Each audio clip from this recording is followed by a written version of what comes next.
யார் என்னை குற்றப்படுத்தினாலும் ஐயரே நீர் என்னை விட்டு கொடுக்கவில்லை. கர்த்தருடைய பரிசுத்த நாமம் மகிமைப்படுவதாக.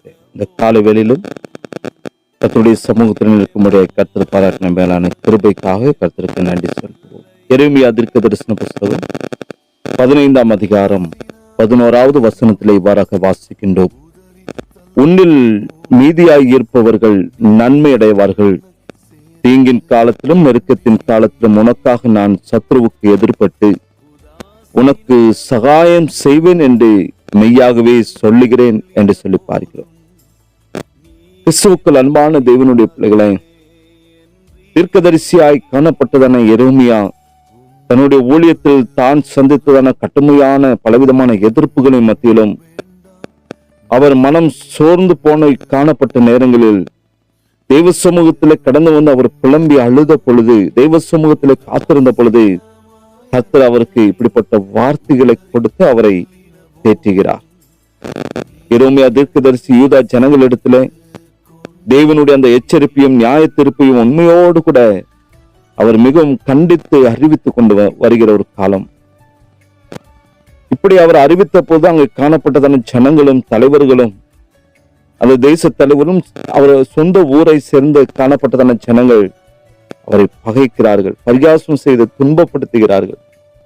10வது வசனத்திலே வாசிக்கின்றதான பொழுது, என் தாயே, தேசத்துக்கெல்லாம் வழக்குக்கும் வாதக்கும் உள்ளானவனாய் இருக்கும்படி என்னை நீ பெற்றாயே. ஐயோ, நான் அவர்களுக்கு வட்டிக்கு கொடுத்ததும் இல்லை, அவர்கள் எனக்கு வட்டிக்கு கொடுத்ததும் இல்லை, ஆனாலும் எல்லாரும் என்னை சபிக்கிறார்கள் என்று சொல்லி நான் பார்க்கிறோம். அப்படி அவர் புலம்புகிறார். இந்த வேதனை நிறைந்த புலம்பலுக்கு கர்த்தர் கொடுக்கிறதான பதில்தான் இந்த வார்த்தையாய் காணப்படுகிறது. உனக்கு நன்மையுண்டாக நிச்சயமாக நான் உன்னை விட்டுவிப்பேன் என்று சொல்லுகிறார். கர்த்தர் எரேமியாவுடைய விசுவாசத்தையும் அவர் தெய்வ சமூகத்திலே காணப்பட்டதான உண்மையையும் கர்த்தருக்காக நிற்கிறத அந்த வைராக்கியத்தையும் கர்த்தர் பார்த்தார். ஜனங்கள் அவரை பகைத்தாலும் தேவனுடைய நோக்கம் எரேமியாவுக்கு தீமை செய்வதல்ல, மாறாக அவருக்கு நன்மை செய்வதும் அவரை பாதுகாப்பதுதான் அங்கே காணப்படுகிறது. நீ சொல்லுகிறதான பொழுது, உனக்காக நான் சத்ருவுக்கு எதிர்பட்டு உனக்கு சகாயம் செய்வேன், நிச்சயமாய் நான் உன்னோடு கூட இருந்து என்று சொல்லி ஒரு வாக்குத்தத்தம் இருந்த ஒரு உறுதியை அங்கு கொடுக்கிறார். தீங்கி காலத்திலும் நெருக்கத்தின் காலத்திலும் பாபிலோனிய ஜனங்கள் படையெடுத்து எருசலேமின் மீதும் பலவிதமான அழிவுக்குள்ளாய் காணப்பட்ட பொழுது, கொடூரமான காலங்களை தேசம் இப்படி சந்தித்துக் கொண்டிருக்கிறது. இப்படிப்பட்ட ஆபத்தான காலத்திலும் கூட எரேமியாவை கர்த்தர் அவர் பாதுகாத்தார் என்று சொல்லி நாம் பார்க்கிறோம். சத்துருக்களுக்கு முன்பாக அவரை விடுவித்து அவரை பாதுகாக்கிறார். உனக்காக நான் சத்ருவுக்கு எதிர்பட்டு உனக்கு சகாயம் செய்வேன் என்று சொல்லி அவர் திட்டப்படுத்துகிறார். இது ஒரு தீர்க்க தரிசன வாக்குறுதியாய் காணப்படுகிறது. பின்னாட்களே பாபிலோனிய படை எருசலேமை கைப்பற்றிய பொழுது பாபிலோனிய ராஜாவாய் காணப்பட்டதான நேபுகாத்நேச்சாரும் அவருடைய தளபதிகளும் எரேமியாவுக்கு தீங்கு செய்யாமல் அவரை மரியாதையுடன் மிகவும் தயவுடன் கூட நடத்தினார்கள் என்று சொல்லி எரேமியா தீர்க்கதரிசனம் 39ஆம் அதிகாரத்தில் நாம் வாசிக்க முடிகிறது. சத்துருக்களுடைய இருதயத்தை கூட தன்னுடைய ஊழியக்காரனுக்கு சாதகமாக மாற்றும் தெய்வ வல்லமையை காட்டுகிறது.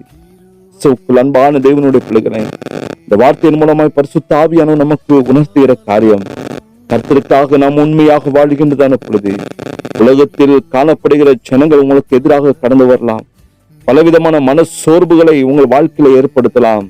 ஆனால் தேவன் நம்முடைய புலம்பலையும் நம்முடைய கண்ணீரையும் நம்முடைய வேதனையும் நம்முடைய துக்கத்தையும் அறிகிற ஒரு தெய்வமாய் காணப்படுகிறார். இப்படி நாம் தெய்வ சமூகத்துல புலம்புகிறதான பொழுது, தெய்வ சமூகத்துல விண்ணப்பிக்கிறதான பொழுது, காரியங்களை தெரியப்படுத்துகிறதான பொழுது, இப்படி எதிர்ப்புகள் மத்தியிலும் கர்த்தர் உங்களுக்கு பாதுகாப்பை கொடுக்கிறார்.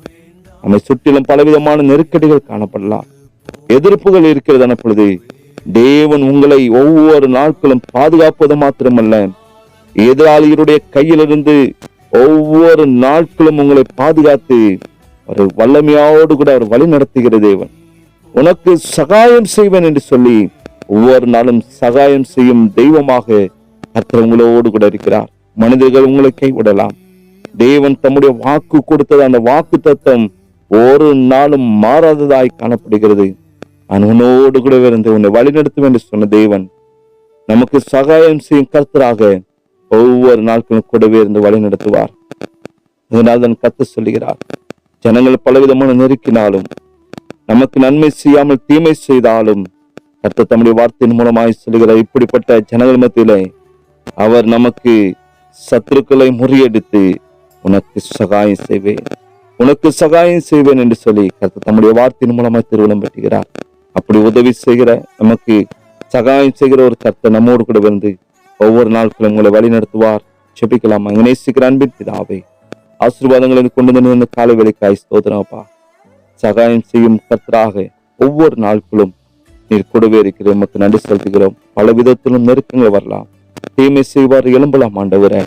ஆனாலும் இவைகள் மத்தியிலே ஒரு எரேமியாவை விட்டுவிட்டு அப்படிப்பட்ட தீமை செய்ய நினைத்தவர்கள் இவருக்கு உதவி செய்தது போல எங்கள் சத்துருக்களையும் ஆண்டவரே நீர் அப்படி செய்ய நீர் போதுமானவர். நீர் வல்லமுள்ள தேவன். மகிமையான காரியங்களை செய்யுங்க, ஆசீர்வதிங்க. இயேசுவின் நாமத்தில் ஜெபிக்கிறோம் நல்ல பிதாவே, ஆமென், ஆமென். நானே என்னை விரும்பாத போதும் ஐயரே உம் அன்பு என் மேல் குறையவில்லை.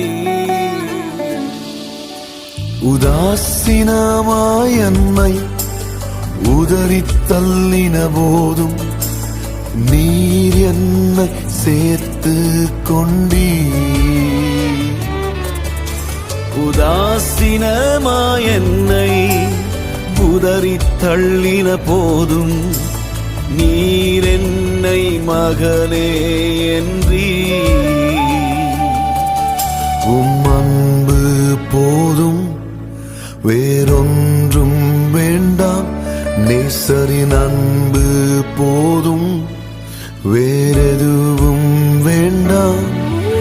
உதாசீனமாய் என்னை உதறித் தள்ளின போதும் நீர் என்னை சேர்த்து கொண்டீர்.